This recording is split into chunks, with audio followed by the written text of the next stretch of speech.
Oh, in this video, I'm going to be looking at this. Age of Fantasy Regiments by One Page Rules. Okay, let's go.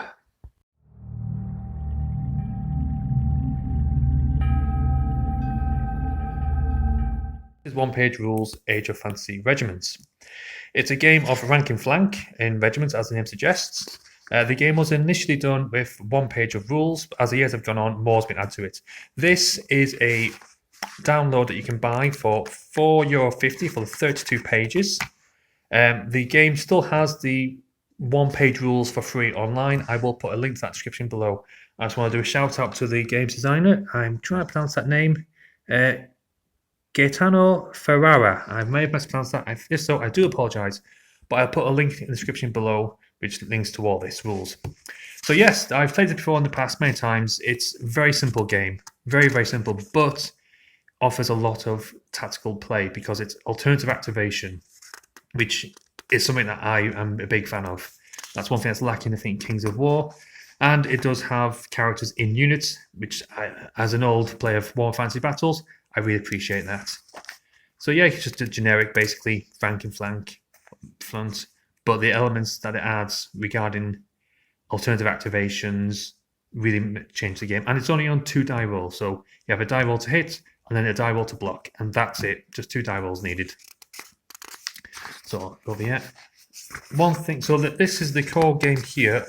Looking at 15. Oh no, it's not 15. 16 pages. So has 2 pages of universal special rules. But obviously, some armies add more to it. Also, as well, all the army lists for this game are free to download on that link, which is fantastic.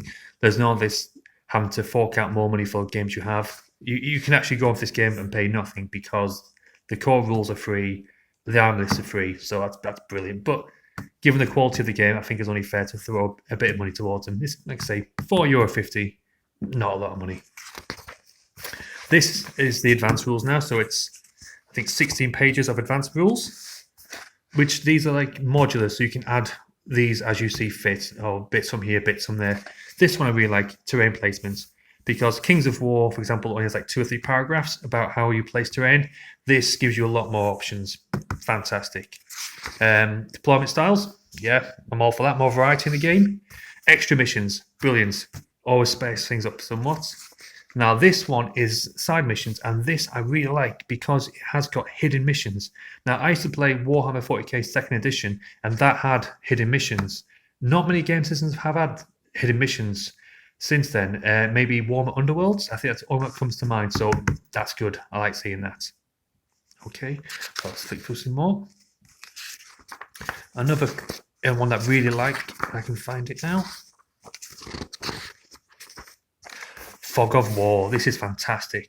So you can do the game setup so you don't know how your opponent's going to set up, which is brilliant because no general really knows what's going on when they meet an engagement. That reminds me of a White Dwarf article way back in the 90s where they used to put a box lids down the middle of the board and just set up and then remove the box lids and see what was they were facing off against. Brilliant. Really like that sort of thing. Brutal damage. So yeah, again, units take more damage as the game progresses. Fantastic. Command points. This is kind of like what introduced in Warhammer, I think it was 8th edition 40k. I didn't like the way Games Workshop handled that because they were all over the place. Some command traits were far better than others. This, we all share from the same pool, so that's good. That's nice and balanced. Let's go over here. More. So fatigue. That's another one about how many times you can activate a unit in the game. Brilliant. Again, something so simple, but it adds a lot of tactical play. Phase battles. This is if you want to play the game like a normal I go, you go. That, for me, takes the main appeal of the game. Alternative activations, big fan of them. Then we've got multiplayer games, and we've got small scale and multi-base, and that's it. So, like I say, 32 pages there. Core rules you can get actually on 1 page.